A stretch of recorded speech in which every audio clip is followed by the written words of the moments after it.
নবীর প্রখ্যাত একজন সাহাবী আব্দুল্লাহ ইবনে মাসউদ রাদিয়াল্লাহু তাআলা আনহু, তিনি নবীকে সঙ্গে করে নিয়ে মদিনা শরীফের মধ্যে রাস্তায় চলতেছেন। বাড়ি ঘর নেই দূর দূরান্ত পর্যন্ত। নবীজি তিনার হাতে একটা লাঠি। নবীজি যখন সফর করতেন, মনে রাখবেন, তখন 60টা জিনিস নিয়ে বের হতেন। কয়টা জিনিস? 60টা। একটা লাঠি, একটা তেলের কোটো, একটা চিরুনি, একটা মিসওয়াক, হ্যাঁ, এর একটা আতর, এরকম করে নবীজি 60টি জিনিসপত্র তিনি নিয়ে যেতেন, যে কোনো সফরে যেতেন। তো নবীজি একটা রাস্তার মধ্যে, মুআজ্জাজ সামানে কেরাম, যেতে যেতে মরুভূমি এলাকা, ধুলোবালি এলাকা, তো আরবের মাটি, এই জন্য নবীজি এক জায়গাতে বসে আরাম করতেছে। তো ইহুদিরা, কারা? ইহুদিরা, খ্রিস্টান, জিউস, এরা মনে মনে চিন্তা করলো, নবীকে চল একটা প্রশ্ন করি। মনে রাখবেন, পৃথিবীর মধ্যে যত নবী এসেছে, একমাত্র আমার নবী ছাড়া সমস্ত নবীকে হাজার হাজার প্রশ্ন তার উম্মতকে করেছে, কিন্তু আমার আপনার নবীকে আল্লাহ একটা বৈশিষ্ট্য দিয়েছে যে নবী আপনার উম্মত আপনাকে ততটা কোশ্চেন করবে না। কেন? তার কারণ আর তাদের কোশ্চেন করার পূর্বে আপনি তাদেরকে জানিয়ে দিবেন। এই জন্য কুরআনের মধ্যে, পুরো পৃথিবীর মধ্যে শুধু 14টা প্রশ্ন আমার আপনার নবীকে কাফেরদের পক্ষ থেকে করা হয়েছিল। কটা প্রশ্ন? 14টি প্রশ্ন। আর 14টি কি কি প্রশ্ন অতটা বলার সময় নেই, একটা বলতেছি। 14টি কাফেররা এমন 14টি প্রশ্ন করেছিল যে 14টি প্রশ্ন, ভাই আমাকে যদি আপনি প্রশ্ন করেন তো উত্তর নূর আলম দিবেন, আমি দেবো? আমাকে যদি প্রশ্ন করে তো উত্তর আমি দেবো না কাবির মুখতার দিবে? তো আপনি বলবেন হুজুর আপনাকে প্রশ্ন করবো আর ওনারা উত্তর দিবেন, আপনি দিবেন। আমার আপনার নবীজিকে আরবের কাফেররা 14টি প্রশ্ন করে। তো 14টি প্রশ্নের উত্তর আল্লাহ পাক কুরআনের মধ্যে আল্লাহ পাক নবীর মাধ্যমে দিয়ে দিয়েছে।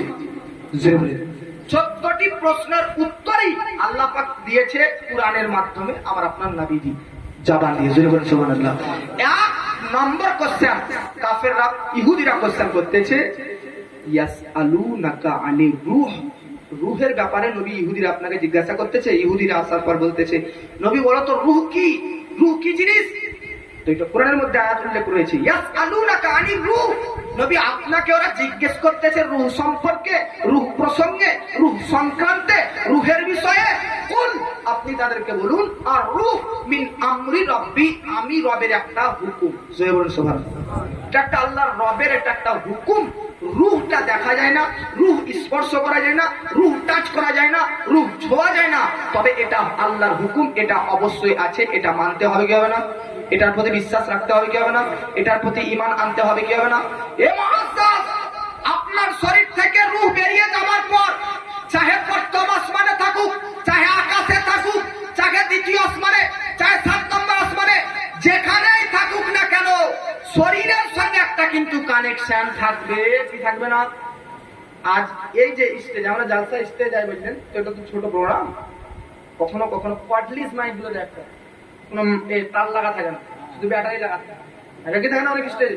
এটা একটা ছোট প্রোগ্রাম না দিয়েছে।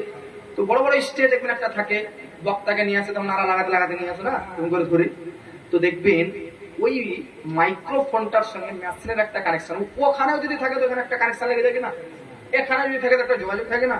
কারেন্ট নেই, তার নেই, কিছু নেই, কারেন্ট নেই, তবু এর কানেকশন বহাল থাকে, এর যোগাযোগ, এর লিঙ্ক, এর সম্পর্ক থাকে। ঠিক সেই রকম রূহ আপনার যেখানেই থাকুক না কেন, শরীরের সঙ্গে কানেকশন থাকবে। শরীরকে যদি কবরে আঘাত দেওয়া হয় তো রূহ কষ্ট পাবে, আর রূহকে যদি কষ্ট দেওয়া হয় তো শরীরও কষ্ট অনুভব করতে থাকবে। জোরে বলেন সুবহানাল্লাহ। এ হচ্ছে রূহ। জগৎবাসী একটা কথা মনে রাখবেন, রূহ শরীর থেকে বার হয়, রূহ নষ্ট, ছন্ন ভিন্ন কিচ্ছু হয় না। শরীর কি ধ্বংস হয় হুজুর? শরীর কি মিটে যায়? এটা মনে রাখবেন। কাফের হোক আর মুমিন হোক আর মুসলমান হোক, কারো রূহ কিন্তু শেষ হয় না, ফিনিশ হয় না। তবে এই যে শরীরটা, আমাদের এই যে বডিটা, এই বডিটা কিন্তু শেষ হয়ে যায় কবরে। কি হয়ে যায়? তবে সবার বডি নয়, সবার শরীর নয়, সবার দেহ নয়। যারা মুমিন হবে তাদের দেহ কবরের মধ্যে হাজার হাজার বছর পর্যন্ত অক্ষত অবস্থায় থেকে যাবে।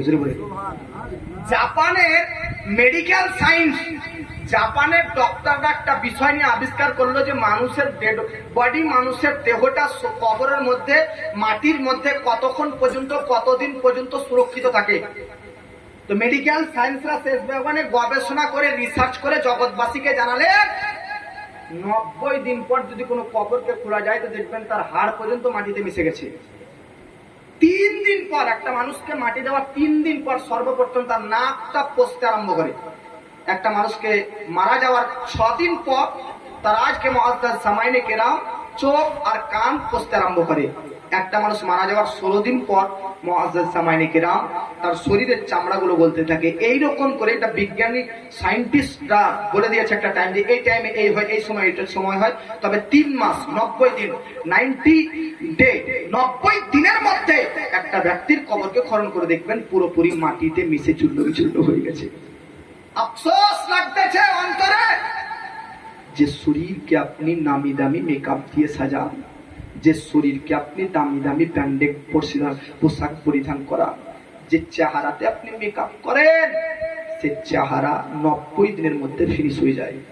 কিন্তু আর একটু আগে শুনুন, ইরাকের মধ্যে একজন ব্যক্তি বাস করতেছিলেন, তিনার নাম মোহাম্মদ বিন সুলাইমান জুজুলি রহমাতুল্লাহ আলাইহি। আপনাকে বললাম মেডিকেল সায়েন্স কতদিনের মধ্যে শরীর নষ্ট হয়ে যায় বলেছে, জোরে বলেন। ইয়ে মোহাম্মদ বিন সুলাইমান জুজুলি, তিনাকে তিনার এলাকাবাসী মাটি দেওয়ার পর 90 দিন নয় 80 বছর পর কবর খুলে দেখে শরীর তো দূরের কথা, কাফন পর্যন্ত নোংরা হয়নি। মিল্লাত ইসলামিয়া বেরাদার নেই, মিল্লাত ইসলামিয়া বেরাদার, আপনারা কি জানেন বাবাজি, পৃথিবীর মধ্যে প্রত্যেকটি সায়েন্টিস্ট, প্রত্যেকটি গবেষক, প্রত্যেকটি বৈজ্ঞানিকরা বললো পৃথিবীর মধ্যে 90 দিনের মধ্যে শরীর ফিনিশ হয়ে যায়, শরীর ধ্বংস হয়ে যায়, শরীর মাটিতে মিশে চূর্ণ বিচূর্ণ হয়ে যায়। বাবাজি শরীরের মধ্যে কবরের মধ্যে যাবে, শরীরের মধ্যে পোকা মাকড় তৈরি হয়ে যাবে। পোকা মাকড় তৈরি হবে, মনে করবেন না যে ওই জমি থেকে এই জমি থেকে পোকা মাকড়ে সাপ্লাই করা, না। প্রতিটি মানুষের শরীরে কিছু কিছু মুআজ্জাজ সামাইনে কেরাম এমন জিনিস আছে, এই শরীর থেকেই অটোমেটিকলি পোকা তৈরি হয়ে যাবে। মানে জীবিত থাকাকালীন দেখবেন না কোনো মানুষের হাত পচে যায় তো পোকা তৈরি হয়ে যায়, হয়ে গিয়েও না। এমন এমন জীবাণু থাকে, এমন এমন ব্যাকটেরিয়া থাকে, আপনি যতক্ষণ জীবিত আছেন শ্বাস নিঃশ্বাস নিতেছেন, ওই ব্যাকটেরিয়ার সঙ্গে আপনার শরীর লড়াই করতেছে, রক্তের সঙ্গে আজকে তারা লড়াই করতেছে। কিন্তু যখন মারা যাবেন সব শরীরের প্রত্যেকটা অঙ্গ প্রত্যঙ্গ পার্টস থেমে যাবে, তখন এই ব্যাকটেরিয়া, এই জীবাণুগুলো, এই সমস্ত কিছু সবগুলো পোকা মাকড়ে পরিণত হয়ে যাবে। ইয়ে পোকা মাকড়, এই পোকা মাকড় পুরো শরীর দেহটাকে আপনার কবরের মধ্যে খেয়ে নিবে। জানেন, ধরে নিন 100টা পোকা তৈরি হয়েছে, তো 100টা পোকা পুরো শরীরকে খেয়ে নিল। আর এই 100টা পোকা শুরু থেকে গেল, পুরো শরীর ফিনিশ। তো এখন এই 100টা পোকা তারা এক অপরের পোকাকে খেতে লাগবে। যে যখন শরীর শ্বাস, তাহলে খাবো কি, বেঁচে থাকতে তো হবে। তো এ 50টা পোকারই দিকে 50টা পোকা, কথার কথা, তারা এক অপরের মধ্যে খেতে লাগবে। সব খেতে খেতে খেতে খেতে যে পোকার শরীরে যত শক্তি, সে তত মানুষ খেতে পেরেছে, তত পোকা খেতে পেরেছে। শেষ প্রান্তে 100টা পোকার মধ্যে 99টি পোকা ফিনিশ, একটা মাত্র পোকা থেকে যাবে। ই তো কাউকে খেতে পাবে না, আর কেউ খেতে পাবে না।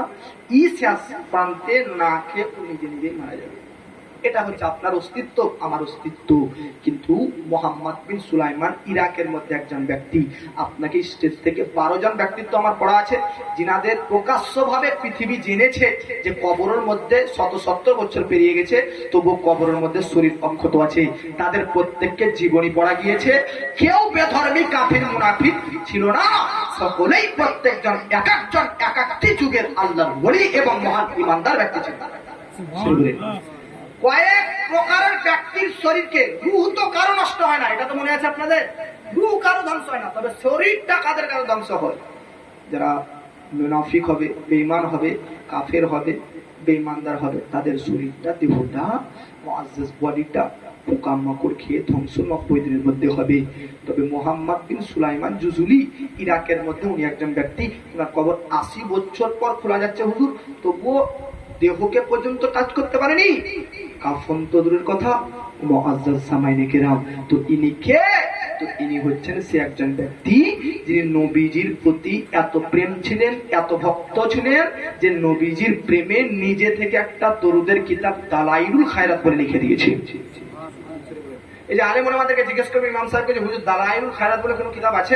তো দেখবেন বলবে যে হ্যাঁ, যত প্রকারের দরুদ আছে, দরুদে ইব্রাহিম, দরুদে তাজ, দরুদে গাউসিয়া, যত প্রকারের দরুদ নেবেন, মোহাম্মদ বিন সুলাইমান জিনার কথা বলতেছি, উনি এই সব দরুদকে তিনি একটা কিতাবের মধ্যে জমা করেছে, সেই কিতাবটার নাম দালাইলুল খয়রাত। আর তিনার ব্যাপারে লিখতেছেন তিনি এমন একজন ব্যক্তি দরুদের কিতাব লেখার পর প্রতিদিন ঘুমানোর টাইমে 1000 বার করে দরুদ শরীফ পাঠ করতেন। বাবাজি মিল্লাত ইসলামিয়া বাবা, আজকে একটা কথা বলুন তো বেরাদার, পৃথিবীর মধ্যে বেরাদার আপনারা আমরা তো ঘুমানোর সময় বেরাদার মোবাইল চালু করে দিয়ে ঘুমাই, আমরা তো ফিল্ম দেখতে দেখতে ঘুমাই, সিরিয়াল দেখতে দেখতে ঘুমাই, গান শুনতে শুনতে ঘুমিয়ে যায়। কিন্তু মোহাম্মদ বিন সুলাইমান জুজুরি রহমাতুল্লাহ আলাই বাবাজি, তিনার শরীরে তিনার ব্যাপারে কি পড়বেন আপনারা জানেন না? তিনি যে রাত্রি বেলাতে ঘুমাতেন, যখন রাত্রি বেলাতে যখন নিদ্রায় যেত, নিদ্রা কালের পূর্বে ঘুমানোর পূর্বে নবীর প্রতি 1000 বার করে দরুদ শরীফ পাঠ করতেন। দরুদের বরকতে তিনাকে এত বছর পর্যন্ত অক্ষত অবস্থায় রেখেছে বাবাজি মিল্লাত ইসলামিয়া।